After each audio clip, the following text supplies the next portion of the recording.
My parents called me a bad mother, took my daughter, and announced they'll get custody. They didn't know I had a lawyer and audio of my mom saying it's not about the child, just controlling me. I'm sitting in lawyer Vivian Crow's office and cannot stop shaking. My hands are cold, even though the room is stuffy from the heater.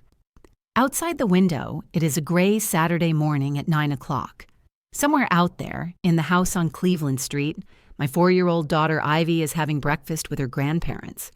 They picked her up last night, saying they would give her a weekend of pizza and cartoons. And last night, I sat in the kitchen and listened to a recording on my phone, over and over again. My mother, Dorothy's voice, clear and calm. "Marlene, you understand. This isn't for the child. It's so she'll finally listen to us. Stella is too soft. She always has been.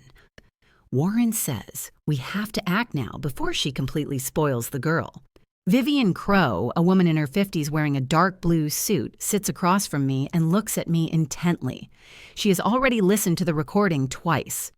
"Stella," she says, "do you understand that your parents are going to file for custody of your daughter?"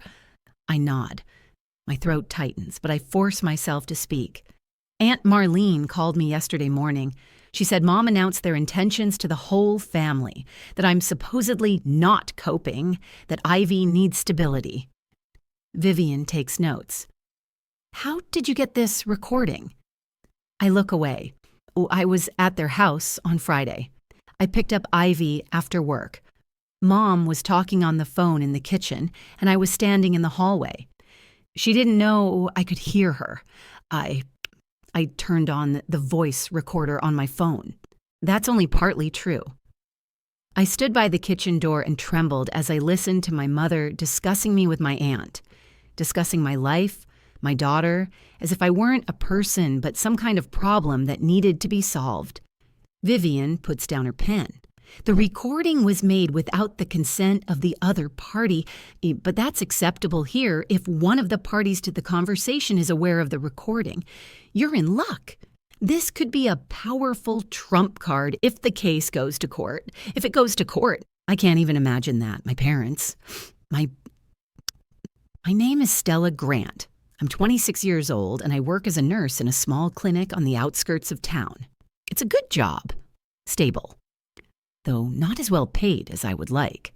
I've been divorced for 2 years. My daughter, Ivy, was born when I was 22. The child's father, Blake, left when she was 2. He's a car dealership manager and makes good money, but he doesn't pay child support regularly. Now he has a new wife, and it seems like he's just forgotten he has a daughter. After the divorce, I moved closer to my parents. My mother, Dorothy, is retired and used to work as an accountant.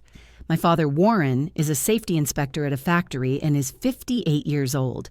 They offered to help, and I agreed because it was really hard. It seemed logical. A small child, work, not enough money. My mom promised to pick Ivy up from daycare when I had to work overtime. My dad helped fix the car. But gradually, I noticed that my life was no longer my own. At first, it was little things. My mother said that Ivy was eating too many sweets and that I needed to be stricter. My father complained that I wasn't dressing my child appropriately for the weather. Then the comments about my parenting in general began. "You're too soft on her, Stella. The child is walking all over you." "Why is she still sleeping in your bed? That's not right." "You were late for kindergarten again. What kind of example are you setting for her?"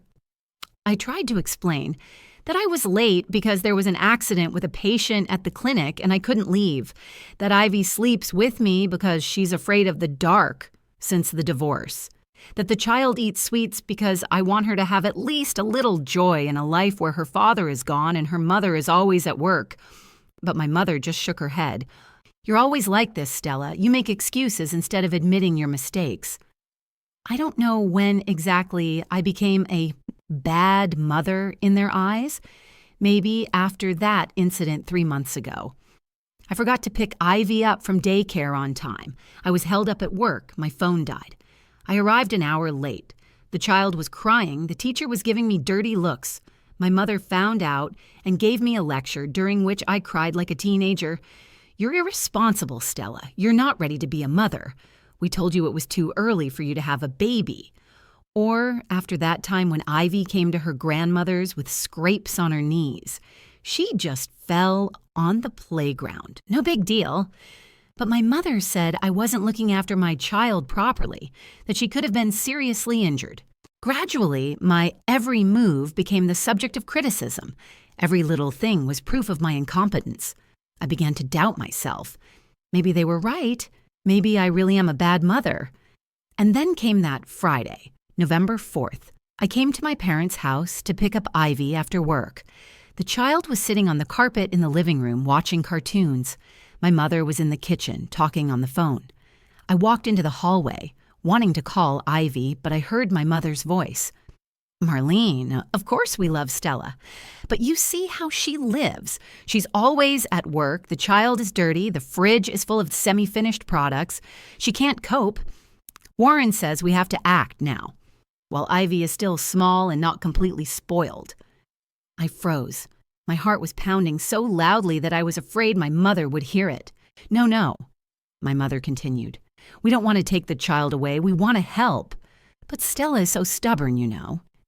She never listens to advice. We need to act more decisively, make the guardianship official. Then she'll understand that we're serious. It's not for the child, Marlene. It's so she'll finally listen to us. I don't remember how I got the phone. I don't remember pressing record. My hands were shaking, but I stood there and listened as my mother discussed my future with my aunt as if I were not a grown woman with a job and responsibilities, but a disobedient child. When the conversation ended, I quickly went into the living room and took Ivy by the hand. "We're leaving, baby." My mother came out of the kitchen and smiled. "Are you leaving already? Why don't you stay for dinner?" I couldn't look her in the eye. "No, thank you. We have things to do." At home, I sat in the kitchen until 3 a.m. listening to the recording. In the morning, Aunt Marlene called. "Stella," she said, "I don't know how to tell you this, but yesterday your mother announced to the whole family that she and Warren are going to file for custody of Ivy. She said you weren't coping, that the child needed stability. I thought you should know." I thanked her and hung up. Then I found a lawyer's contact details online. I made an appointment for the earliest available slot, Saturday at 9 a.m. On Friday evening, my parents came to see me. "Stella," my mother said, "we want to take Ivy for the weekend. We'll throw her a party, pizza, cartoons, amusement park. The child needs a break." I wanted to refuse, but Ivy was already jumping for joy. "Mom, please, Grandma promised me ice cream." I couldn't refuse. I signed my own death warrant. Now I'm sitting in Vivian's office, realizing that my child is in the hands of people who want to take her away from me. Officially. Vivian closes the folder. "Stella, the case is not hopeless. The recording is good, but you need to act quickly. If your parents file a petition first, the court may grant them temporary custody. Are you ready to fight?" I look at her and suddenly realize I don't want to be an obedient daughter anymore. I don't want to make excuses. I don't want anyone else deciding how I should live my life and raise my child. "Yes," I say. "I'm ready." Vivian nods. "Good. Then go home and wait for my call. I'll start preparing the documents. And Stella," she looks at me seriously, "don't do anything rash. Don't argue with your parents. Don't take your child away by force. It will only work against you." I nod and leave the office. It's cold outside and the wind is blowing rain in my face. I get in the car and take out my phone. On the screen is a missed call from my dad and a message, "We need to talk. Come over tomorrow evening, alone." I look at these words and realize that the war is just beginning. Sunday, 6 in the evening. I stand in front of my parents' house on Cleveland Street and can't bring myself to ring the doorbell. My hands are cold, even though I'm wearing a jacket and scarf. The lights are on inside and I can hear muffled voices. Ivy is in there. My child. Yesterday, after meeting with Vivian, I sat at home all day staring at my phone. I was waiting for a call from my mom saying they were bringing Ivy back, but the phone was silent. In the evening, I couldn't take it anymore and called myself. Mom, when are you bringing Ivy back? Tomorrow, Stella. We agreed on the weekend. Don't worry, the child is fine. We're having a great time. My mother's voice was calm, almost affectionate, as if nothing had happened, as if she hadn't discussed a plan with my aunt to take my child away. I didn't say I knew about their intentions. Vivian advised me not to show my hand until the time was right. Now I'm standing here in the cold, trying to gather my courage. Finally, I press the doorbell. The door opens and Dad, Warren, is tall, thin, with short gray hair. He looks at me without smiling. Come in, we're waiting. I enter. The hallway smells of coffee and something sweet. It seems that Mom has been baking a pie. I take off my jacket and suddenly notice something strange. Ivy's little pink raincoat is hanging on the coat rack. The same one I bought her a month ago. I follow Dad into the living room. Mom is sitting on the couch with a cup of tea in her hands. Dorothy is short, plump, with a neat short haircut. She always looks like she just came from the hairdresser. Today she is wearing a light-colored sweater and dark pants. She smiles at me. Stella, have a seat. Would you like some tea? No, thank you. I sit down in the chair opposite her. Where's Ivy? She's asleep upstairs. She's tired after our day at the park. I look around the room. There are papers on the table next to the sofa. I see the logo of some law firm, but Mom quickly covers them with a magazine. Stella, she says, we wanted to have a serious talk with you. No emotions, like adults. I clench my hands on my knees. I'm listening. Dad clears his throat. He is usually silent, rarely interfering in family matters. But now he is looking at me, and there is something unusual in his eyes. Determination. Stella, your mother and I are concerned about you and Ivy. We can see that you are not coping. I want to argue, but he raises his hand. Let me finish.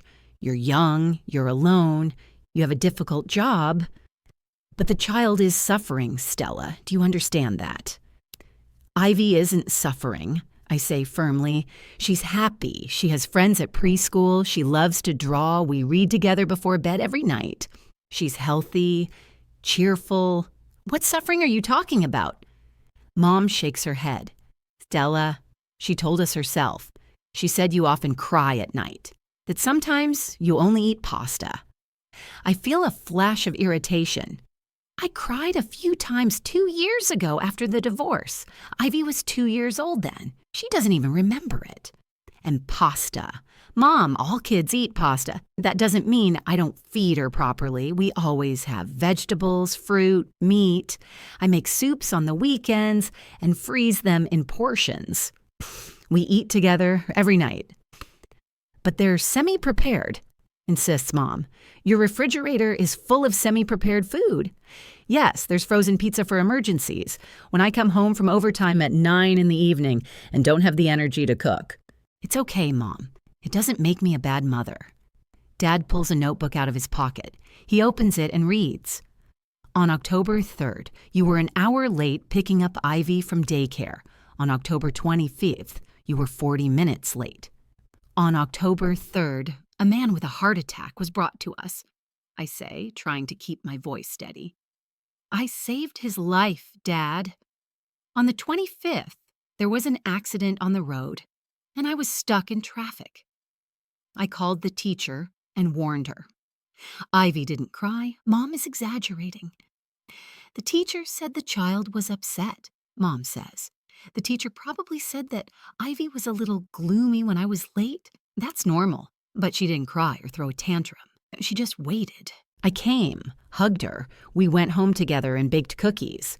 Why do you turn every little thing into a disaster? Mom and Dad exchange glances. I can see that my arguments aren't convincing them.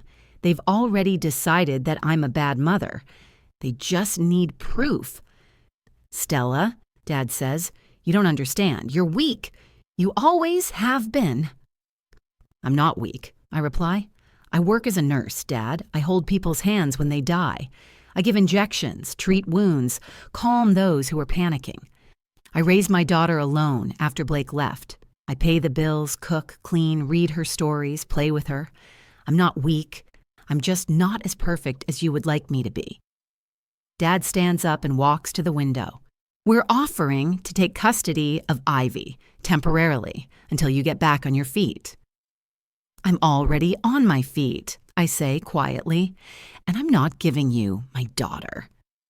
Mom leans forward, her face serious. Stella, we don't want to take the child away. We just want to help. But if you don't agree voluntarily. She doesn't finish the sentence, but the threat hangs in the air. Suddenly, my younger sister Caitlin walks into the living room.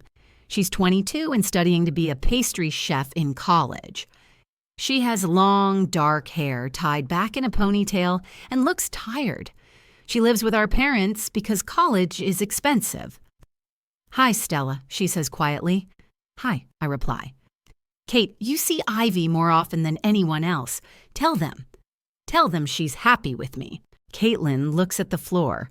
Stella, I think Mom and Dad are just worried. Maybe their help will be useful. I look at her and suddenly understand. Caitlin never had her own opinion. She was always obedient, and she constantly complained about her student loans, about how hard it was to balance college and her job as a waitress. Kate, I say slowly, they promised you something, didn't they? My sister flinches but doesn't answer. Mom quickly intervenes. Stella, don't make things up. Caitlin is just worried about her niece. But I already understand everything. School debt. My parents promised to pay for college if Caitlin supported their version of events. My sister sold me out for the chance to finish school without debt. I understand, I say and get up. I need to go to Ivy. Stella, wait, Mom says. We're not done yet. But I'm already running upstairs, my heart pounding. I open the door to my daughter's room. Ivy is lying in bed covered with a blanket. I approach her and gently touch her shoulder. Sweetie, wake up. We have to go home. Ivy opens her eyes and looks at me sleepily. Mom, is it morning already? No, sweetie. But it's time to go. I help her get dressed and grab her backpack. I notice a new teddy bear on the nightstand. Ivy didn't have one like this before. Did your grandmother buy this for you? I ask. Yes. Ivy hugs the bear. She said I'll be living here more often now, that I'll have my own room with toys. A chill runs through me. They are already planning. They are already preparing the child to live here without asking me, without waiting for the court. They just decided. Let's go, I say, taking Ivy by the hand, finally realizing that I'm doing the right thing. We go downstairs. My parents are standing in the hallway. My mother reaches out to her granddaughter. Ivy, stay a little longer. We'll go to the zoo tomorrow. She's coming with me, I say firmly. Dad takes a step forward. Stella, don't be silly. The child is tired. It's late. Leave her here for the night. No. I can see Dad's jaw clenching. Mom makes one more attempt. We agreed on the weekend. See you tomorrow. We agreed that you would take her for the weekend and bring her back on Sunday. It's Sunday now. I'm taking my daughter home. I pick up Ivy, even though she's too big for that. The child hugs my neck. I look back and see those papers on the table again, now open. At the top is the big word, petition. They've already filed the papers, or they're going to file them tomorrow. And if I leave Ivy here, now, tomorrow it may turn out that they've managed to get temporary custody, or they simply won't give the child back and I'll have to call the police. Stella, Mom takes a step toward me. Don't make a mistake. You'll regret it. If it leaves me with my daughter, so be it, I say, and leave the house. Mom yells something after me, but I'm already running to the car. I put Ivy in the back seat and fasten her seatbelt. The child looks at me with frightened eyes. Mom, are you mad at Grandma and Grandpa? No, sweetie, I say, kissing her on the forehead. We just need to go home. I get behind the wheel and start the engine. In the rearview mirror, I see my parents coming out onto the porch. Mom is clutching her heart, and Dad is saying something to her. Caitlin is standing behind them, her arms crossed over her chest. I press the gas pedal and drive away. The road blurs before my eyes. I grip the steering wheel tightly and try to breathe evenly. Ivy is quietly singing a song in the back seat, hugging her new teddy bear. I stop at a red light. I take out my phone and see a message. It's from Blake, my ex-husband, who left 2 years ago and hasn't been interested in our daughter since. I heard you're having problems with your parents. Maybe I should get involved in Ivy's life. Let's meet up? I look at these words and feel a cold chill in my stomach. How did he find out? Who told him? And most importantly, why is he suddenly interested in his daughter right now, when my parents have basically declared war?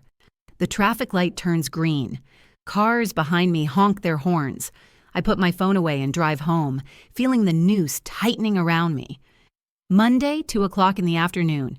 I'm sitting in a coffee shop on Maple Street, nervously twisting a napkin in my hands. Ivy is at daycare, and I asked for a day off from work.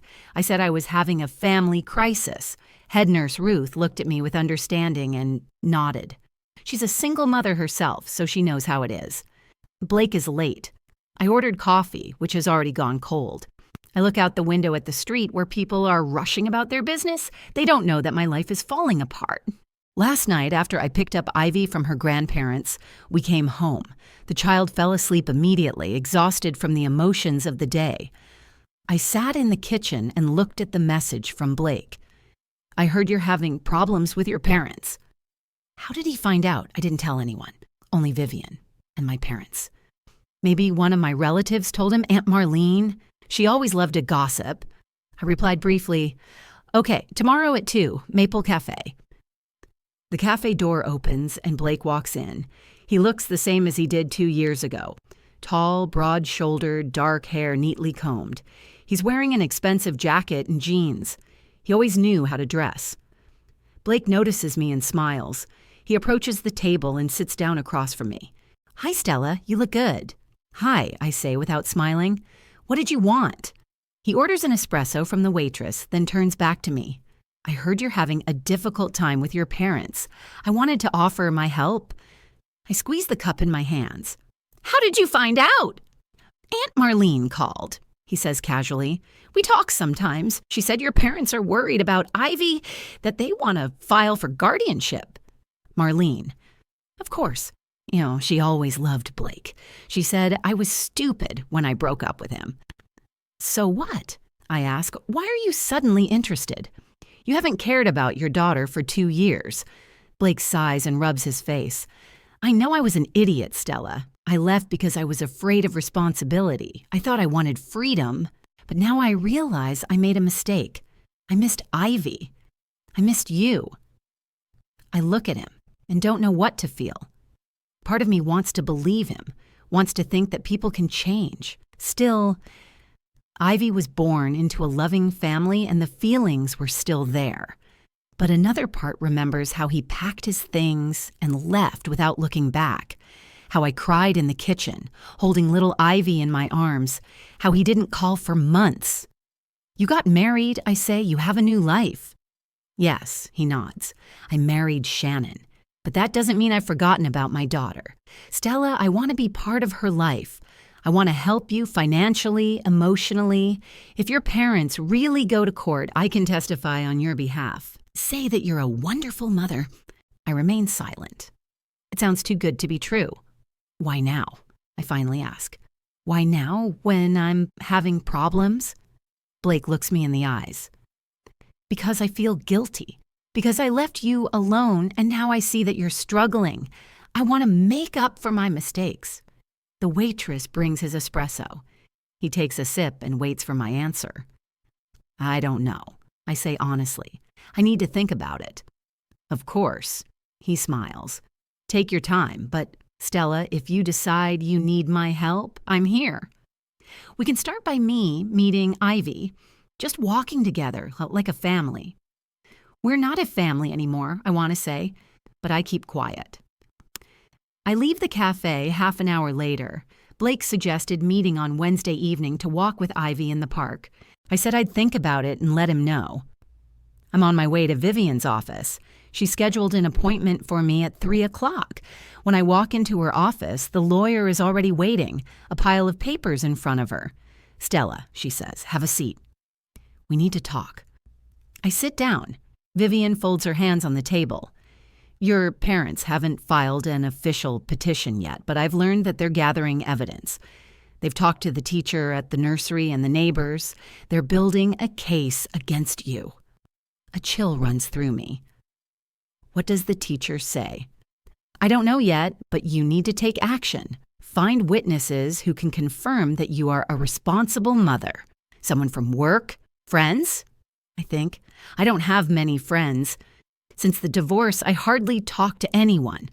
Work my child home? That's my whole life. "There's Eden," I say. "Eden Bass, a pediatrician at our clinic.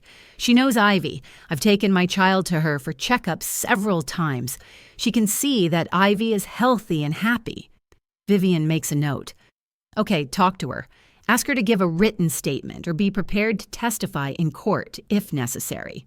Anyone else?" I shake my head. "Blake has offered to help," I say timidly. "My ex-husband. He says he can be a witness on my behalf." Vivian raises her eyebrows. "The same Blake who didn't pay child support and hasn't seen his child in 2 years?" "Yes." "Stella," she looks at me seriously, "be careful. Why has he suddenly appeared now?" "He says he's grown up, that he regrets it." "Maybe." Vivian doesn't look convinced. "But check his motives before you trust him." I nod, although I don't know how to do that. After meeting with Vivian, I drive back to the clinic. I look for Eden. I find her in the doctor's office, filling out some forms. "Eden, can I talk to you?" She looks up. Eden Bass is a woman of about 38, thin, with short gray hair. She's a pediatrician, experienced and calm. We are not close friends, but we get along well at work. "Stella, of course, what happened?" I sit down next to her and tell her everything. About my parents, their intentions, the court. Eden listens attentively without interrupting. "I need a witness," I say at the end. "Someone who can confirm that I'm a normal mother, that Ivy is healthy and happy. You examined her." "You know," Eden nods. "Ivy is a perfectly healthy child, physically and emotionally. She's well-adjusted, cheerful, developing normally. I can confirm that." Relief washes over me. Thank you. "But Stella," Eden looks at me seriously. "Be prepared for your parents to look for witnesses too. I've heard they've already talked to Ivy's teacher and to some of the neighbors. I feel cold." "What does the teacher say?" "I don't know for sure, but there are rumors. Be careful." On Wednesday evening, I meet Blake near the park. Ivy is with me, holding my hand. When she sees her father, her face lights up. "Daddy!" She runs to him, Blake picks her up, spins her around, and Ivy laughs. I stand aside and watch. Part of me is happy that the child is happy. The other part is tense. We walk through the park. Blake buys Ivy ice cream. They feed the ducks by the pond. He tells her about his work, about the cars he sells. Ivy listens, her eyes wide. I walk alongside them, silent. Blake glances at me from time to time and smiles. "It's okay, Stella. Relax." But I can't relax. Something's wrong. I can't figure out what it is. An hour later, we return to the car. Ivy is tired and happy. Blake leans over and kisses her on the forehead. "Bye, princess. See you soon." "Bye, Daddy." We drive home. Ivy falls asleep in the back seat. I look at the road and think about today. Blake was attentive and gentle. Has he really changed? In the evening, when Ivy is asleep, I sit in the kitchen with my phone. I text Blake, "Thanks for today. Ivy was happy." The reply comes quickly. "I was happy too. Stella, I really want to help. I know people are gossiping that you leave Ivy with your neighbor for whole days. That's not true, is it?" I freeze, staring at the screen. Neighbor. I never left Ivy with my neighbor for whole days. at most for a few hours when I had to work overtime and my parents couldn't pick her up, maybe 3 times a year. But the main thing is that I didn't tell Blake about my parents' accusations. I didn't give him any details, only that they want custody. How does he know about the neighbor? My heart is pounding. I write, "Oh, who told you that?" The reply is long. Marlene mentioned it. She said your parents are worried about it. Marlene again. But my aunt couldn't have known about the neighbor. I didn't tell her. No one knew except my parents. I get up from the table and pace around the kitchen. Thoughts are spinning in my head. What if Blake is talking to my parents? Not Aunt Marlene. My parents. Could it be they've made a deal? They want him to gain their trust and then, what, testify against me? I grab my phone and call my friend Rachel. We went to college together. She still lives in town, works as an accountant. Rachel knows Blake. They sometimes interact on social media.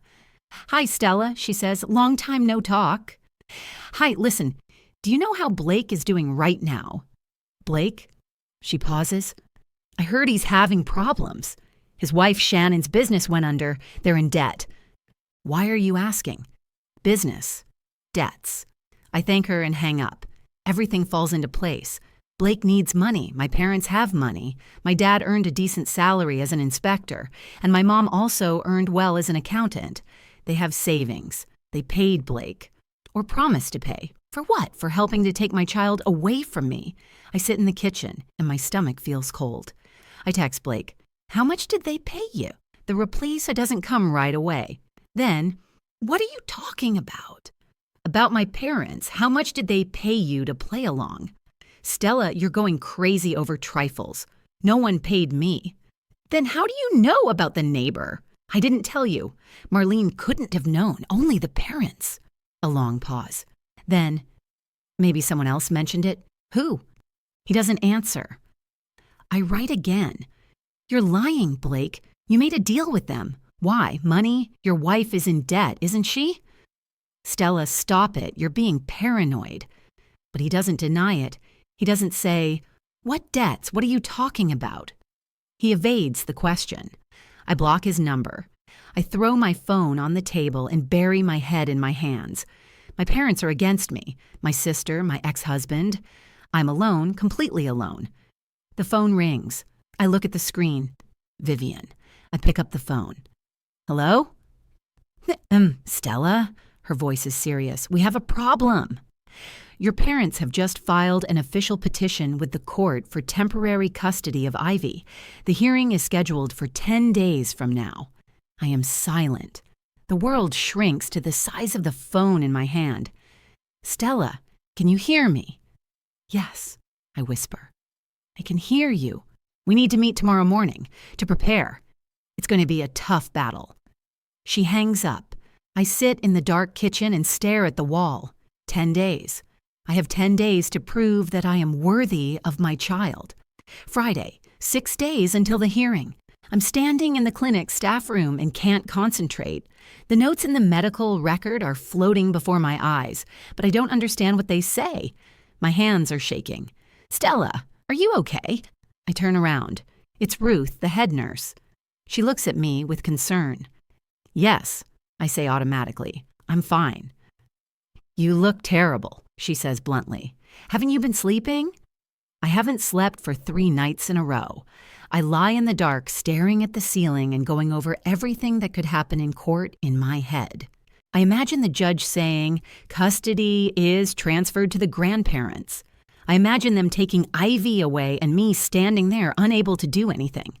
"I'm just tired," I say to Ruth. She doesn't look convinced, but she nods. "If you need help, let me know." I thank her and go back to work.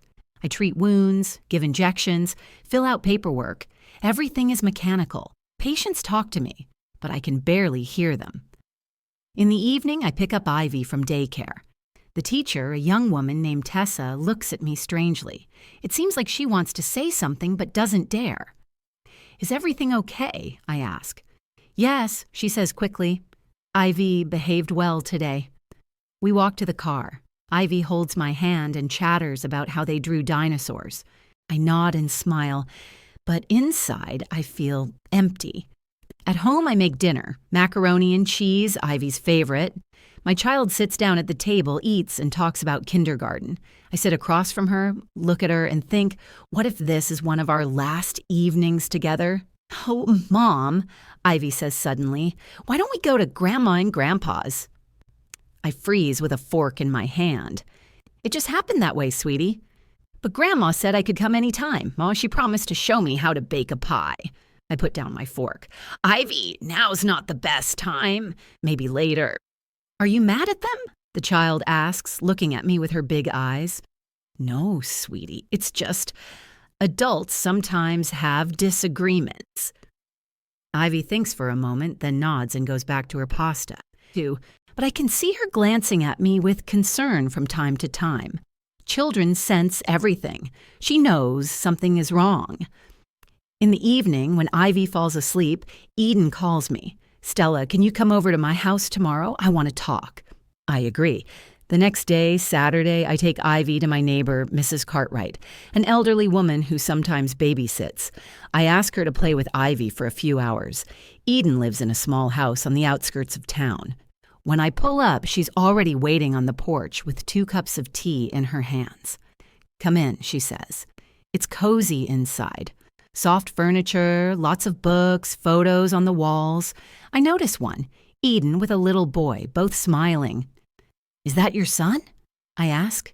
Eden looks at the photo, her face becoming sad. Yes, Ethan, he's 15 now. He lives with his father. I sit down on the sofa. Eden sits down opposite me. Stella, I understand what you're going through, more than you think. She takes a sip of tea, then continues. 10 years ago, I lost custody of Ethan. My husband at the time, Mark, was abusive. He didn't hit me physically, but he destroyed me psychologically. He controlled my every move, humiliated me, isolated me from my friends. When I finally gathered my courage and filed for divorce, he sued for custody of our son, and he won. I look at her, stunned. How? If he's abusive?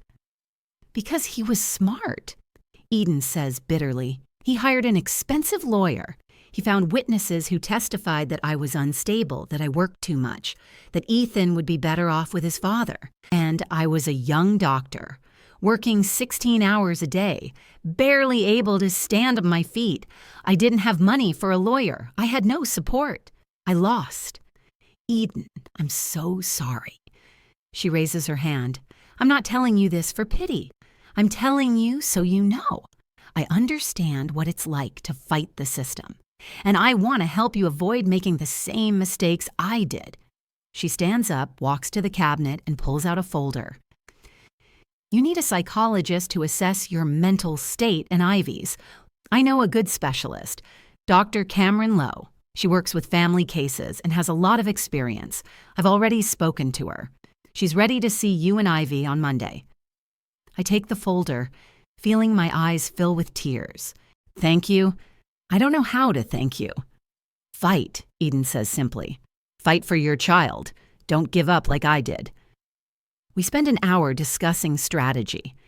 Eden advises me to gather all the documents, Ivy's medical records, references from work confirming my responsibility, letters from people who can vouch for me. And Stella, she says at the end, be prepared for your parents to do everything they can to win. They will bring in witnesses, falsify facts, twist the truth. You have to be stronger. I nod, though inside I am afraid. On Sunday evening, Caitlin calls me.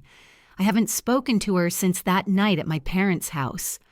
I thought she had finally chosen their side. Stella, she says quietly, can we talk? About what? I ask coldly. About our parents, about the trial. I don't answer. I hear her sigh. I know you're angry with me. You have every right to be. I acted despicably. But I want you to know the truth. What truth? About Dad. He has dementia, Stella, early stage. He was diagnosed 6 months ago. He kept it from everyone, even Mom at first. but I overheard a conversation with the doctor. Dad is afraid. He's afraid that soon he won't be able to think clearly, won't be able to control his life, and he wants to have time. Time to fix everything. I sit down on the bed, feeling my legs grow weak. Fix what? You, says Caitlin. He thinks you're his biggest failure, that he failed to raise you right, failed to make you strong. And now he wants to fix that through Ivy. He thinks that if he and Mom take custody, they can raise her to be the person you were meant to be. I feel sick. I hold on to the edge of the bed. And Mom? Mom just got used to controlling everything, Caitlin says. She never knew how to let go. She truly believes she knows best, that you can't do it without her. And she's not going to give up, Stella. Neither of them believes in you. They'll never give you Ivy back willingly, no matter what. I'm silent, digesting the information. Why are you telling me this? I finally ask. Because I'm your sister, Caitlin says, and there are tears in her voice. Because I love you, even if I did a terrible thing. And I don't want you to walk into that courtroom without knowing who you're up against. Just please don't tell them I told you. Please. She hangs up. I sit in the dark and stare at the wall. Dementia. Dad is sick. He knows his mind is slipping, and he wants to control everything while he still can, and they won't give up, ever. Monday, 5 days before the trial, I take Ivy to see psychologist Cameron Lowe. She welcomes us into a cozy office with toys and books. Cameron is a woman of about 45, with a warm smile and a calm voice. She talks to Ivy, plays with her, asks simple questions. And Ivy answers sincerely, talks about her mother, her kindergarten, her friends. Cameron observes, takes notes. Then she talks to me. She asks about my condition, about stressors, about how I'm coping. I answer honestly. I say that it's hard, that I'm tired, that I'm afraid, but I also say that I love my child and am ready to fight. Cameron promises to prepare her conclusion by Thursday. She says that Ivy looks healthy, attached to her mother with no signs of neglect or trauma. I leave the office feeling relieved. At least that's in my favor. Tuesday, 4 days before the court hearing, I gather my documents. References from work, where Ruth wrote that I am responsible and reliable. Ivy's medical record showing that she has regular checkups, is vaccinated, and is healthy. Letters from my neighbor, Mrs. Cartwright, saying that I am a caring mother. Vivian looks through everything and nods approvingly. That's good, Stella. We have a chance. Wednesday, 3 days before the trial. I try to live normally. I take Ivy to daycare, go to work, make dinner. But every minute is a countdown.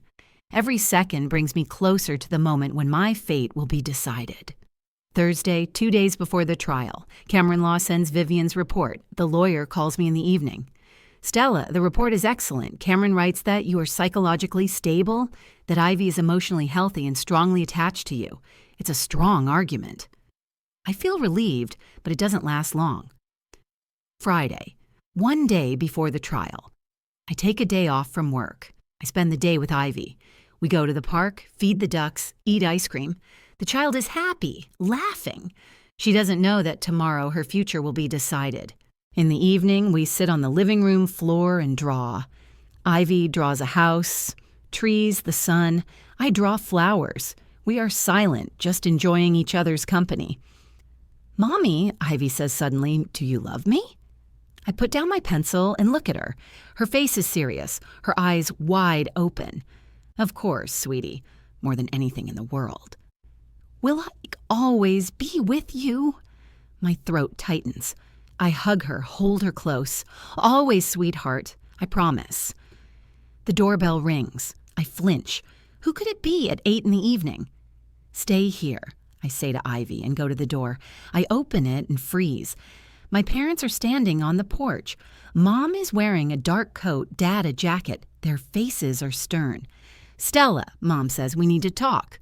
Now's not a good time, I say. It won't take long, Dad says, handing me a piece of paper.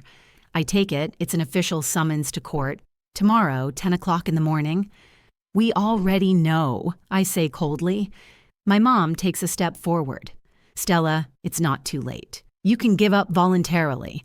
Sign the papers transferring custody to us. If you do, we'll let you see Ivy every week. Come over for dinner. Spend weekends together. You won't lose your daughter. We'll just help you. I look at her, then at Dad. He stands silently, but there is determination in his eyes. They won't back down. They're ready to go all the way. No, I say quietly, I won't give up my daughter. Stella, don't be stupid. Dad says, you're losing. We have witnesses, evidence. The judge will be on our side. Don't ruin everything for good. If I'm such a bad mother, why are you offering me visitation rights? I ask. Why not cut me off completely? Mom looks away. Dad is silent. Because this isn't about Ivy, I say, feeling anger rising inside me. This is about me, about you wanting to control me, to break me, to make me obedient. But I won't give up. We'll see, Dad says and turns back to the car. Mom lingers for a moment. Stella, you'll regret this, she says quietly. We're doing this for your own good. She follows Dad. I stand on the porch, watching them get in the car and drive away. I close the door and go back into the living room. Ivy is sitting on the floor looking at me anxiously. Who was that, Mom? No one, sweetie, I say, forcing a smile. Let's go to bed. I tuck her into bed, kiss her on the forehead, and turn off the light. Then I go to my room, sit on my bed, and look out the window. Tomorrow is the trial. Tomorrow everything will be decided. I lie down, close my eyes, but sleep does not come. My thoughts are racing, my heart is pounding. What if I lose? What if the judge decides that my parents are right, that I am not worthy of my child? I lie in the dark and pray to the God I stopped believing in long ago. I pray that everything will work out tomorrow. Because if not, I don't know how I'll go on living. Saturday, 10 a.m. I sit in the courtroom and try to breathe evenly. My hands are clenched on my knees. My heart is pounding so loudly that it seems everyone can hear it. Vivian is sitting next to me, papers, a pen, and a tablet in front of her. She looks calm and confident. I cling to that confidence like a lifeline. My parents are sitting across the aisle from us. My mother is wearing a dark blue suit, her hair neatly styled. My father is wearing a gray jacket, his face stony. Next to them is their lawyer, a man in his 60s with a gray beard, wearing an expensive suit. I saw his name in the documents, Roland Guest. He specializes in family law and has a reputation as a ruthless professional. In the back rows, I see Blake. He avoids my gaze, looking at the floor. Caitlin sits alone by the window, her face pale. The door opens and the judge enters. She is a woman in her 50s, wearing a black robe and with short gray hair. Her face is stern, but her eyes are attentive. She sits down at a high table and looks around the room. Case number 2147, she says. Dorothy and Warren Grant's petition for temporary custody of the minor Ivy Grant. Is everyone present? The lawyers confirm. The judge nods. Let's begin. The plaintiffs have the floor. Roland Guest stands up and straightens his papers. He speaks confidently and clearly. He explains that Dorothy and Warren are caring grandparents who are concerned about their granddaughter's well-being. That Stella Grant, although a loving mother, is unable to fulfill her responsibilities due to difficult circumstances, single motherhood, hard work, financial difficulties. That Ivy needs stability, which only her grandparents can provide. We have witnesses, says Roland, who will confirm that Mrs. Grant repeatedly left the child without proper care, was late picking her up from preschool, and fed her semi-prepared meals. He calls the first witness, Ivy's teacher, Tessa. The girl looks nervous as she walks up to the stand and takes the oath. Mrs. Watson, Roland says, is it true that Stella Grant was repeatedly late picking up her daughter from preschool? Yes, Tessa says quietly, twice in October. By an hour and 40 minutes. And how did the child react? She was upset. She waited by the window. Did she cry? Tessa hesitates. No, she didn't cry, but she looks sad. Roland nods and writes it down. Then he calls the neighbor, Mrs. Cartwright. The elderly woman walks out slowly, leaning on her cane. Mrs. Cartwright, did you babysit for Ivy Grant? Yes, several times. How often did Stella leave the child with you? Well, not that often. Maybe 3 or 4 times a year when she had overtime. For how many hours? 5 or 6 hours, sometimes more. Roland underlines something in his notes. Thank you, no further questions. Vivian stands up and approaches Mrs. Cartwright. Mrs. Cartwright, when Stella left Ivy with you, did the child look well cared for? Yes, of course. She is always clean and well fed. Did she complain about anything? No, never. She is a cheerful girl. Thank you. Roland calls the next witness. Blake, my ex-husband, comes out and takes the oath. He avoids my gaze. Mr. Grant, are you Ivy's father? Yes. Why don't you participate in your daughter's life? Blake clears his throat. Stella and I divorced 2 years ago. I thought it would be easier for her that way, without me. But you agree that Ivy needs stability? Yes, I believe her grandparents can provide her with better conditions. Vivian stands up abruptly. Objection, Your Honor. The witness hasn't seen the child in 2 years. How can he judge her living conditions? The judge nods. I second that. Mr. Grant, do you have evidence that Ivy is living in unsuitable conditions? Blake hesitates. No, but Stella's parents told me. Rumors are not evidence, says the judge. Continue. Vivian approaches Blake. Mr. Grant, is it true that you agreed with Stella Grant's parents to testify in exchange for financial compensation? Blake turns pale. No, that's not true. I remind you that you are under oath.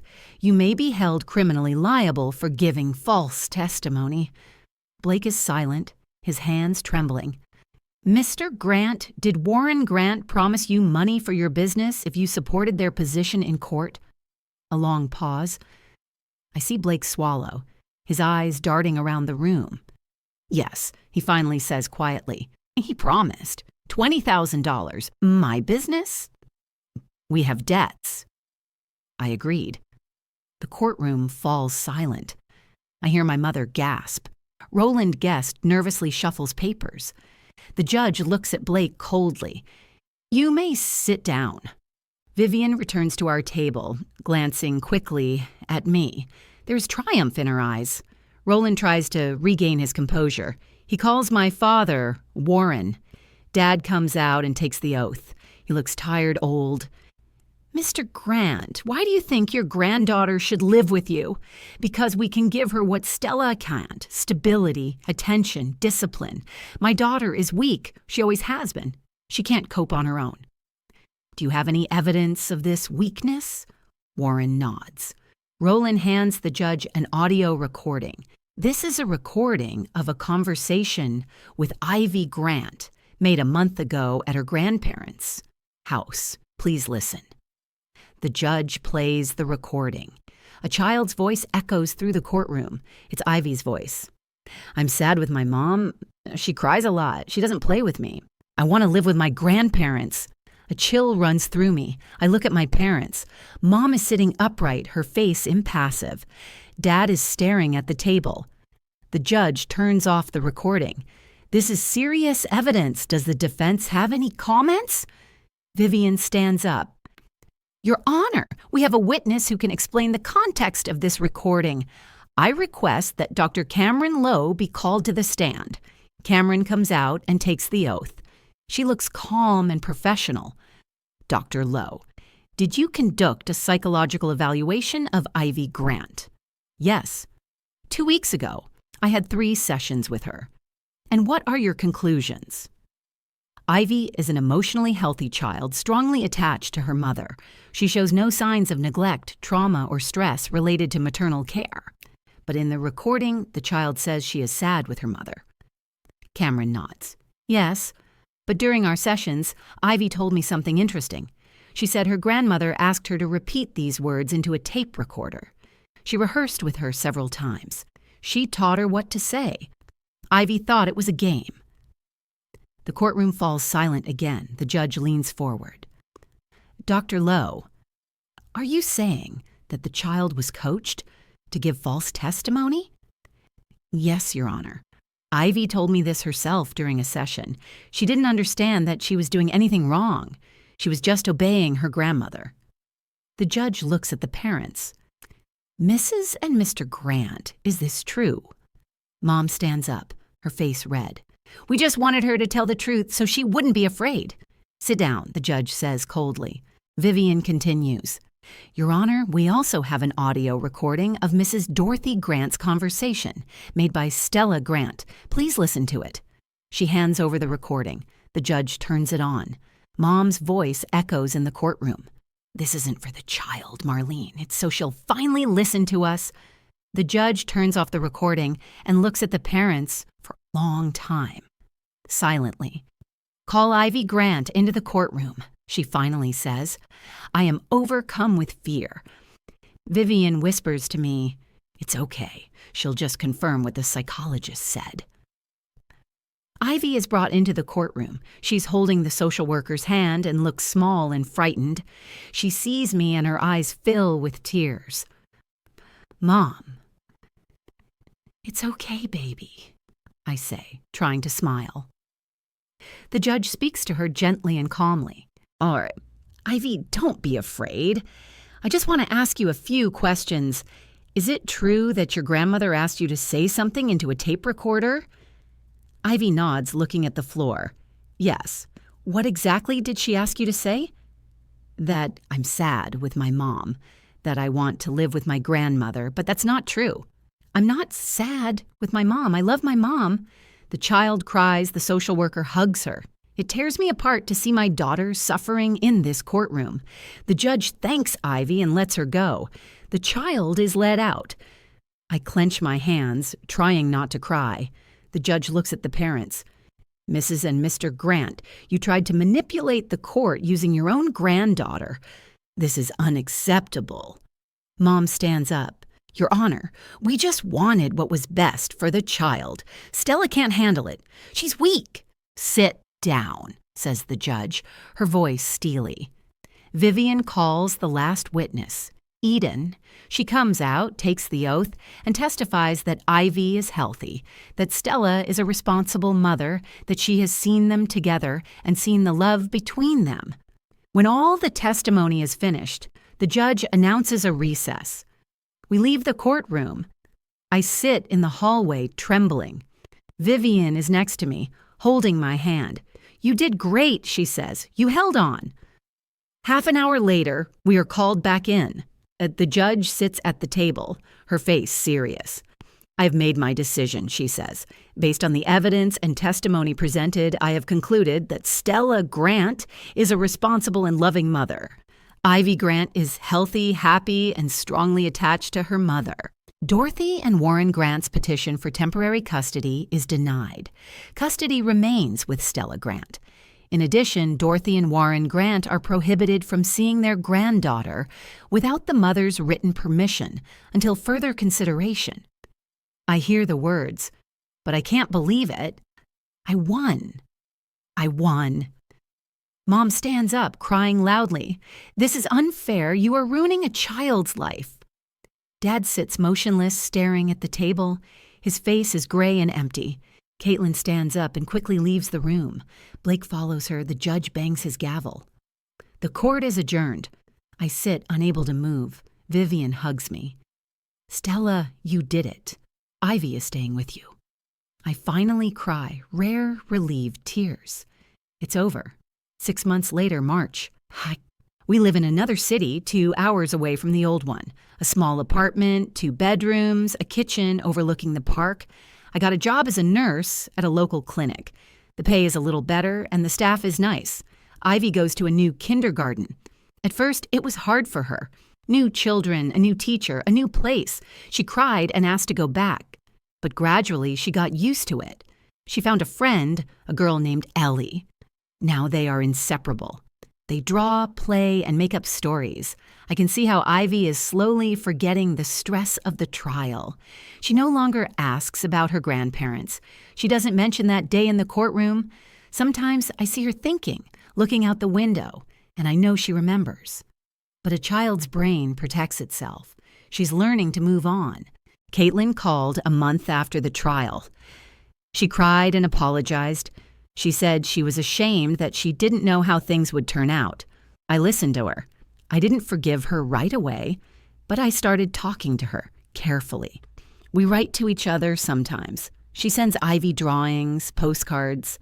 Maybe someday I'll be able to trust her again, but not now. I get letters from Dad. He writes that he's undergoing therapy for dementia, that he regrets everything that happened, that he understands he was wrong. The letters are full of apologies, but I can't accept them. I can't forget how he stood in court and said I was weak, how they used Ivy for their own purposes. Maybe someday I'll forgive him. But not now. Mom doesn't write. She doesn't call. Caitlin says she still thinks she's right, that she's mad at me for going to court, that she's waiting for me to come back and apologize. I'm not coming back. I won't apologize. Blake is gone. After the trial, he stopped communicating. He doesn't pay child support. He doesn't care about Ivy. He went back to his life as if nothing had happened. Maybe it's for the best. Today is Saturday. We are in the park. Ivy is swinging, laughing, her hair blowing in the wind. I sit on a bench, look at her, and think, we did it. We survived. I'm not a perfect mother. Sometimes I yell when I'm tired. Sometimes I make pasta instead of soup. Sometimes I forget to sign her kindergarten diary. But I'm here. I'm close by. I love my child, and she knows it. Ivy jumps off the swing and runs to me. Mommy, look! I learned to jump far. I hug her and kiss her on the forehead. Good job, baby. She hugs me tightly, her little arms around my neck. I love you, Mom. I love you too, sunshine. We sit on the bench together, watching the other children play. The sun is warm. The sky is clear. Life goes on. I learned to say no. I learned to defend myself. I learned not to seek the approval of others. And most importantly, I taught my daughter to do the same. Ivy looks at me. Is everything okay, Mom? I put my phone in my pocket. Yes, sweetie. Everything's fine, but I know that's not true. Life doesn't end with a happy ending. It goes on with new problems, new pains, new decisions. I don't know what I'll do next, but I won't abandon my child. That much I know for sure.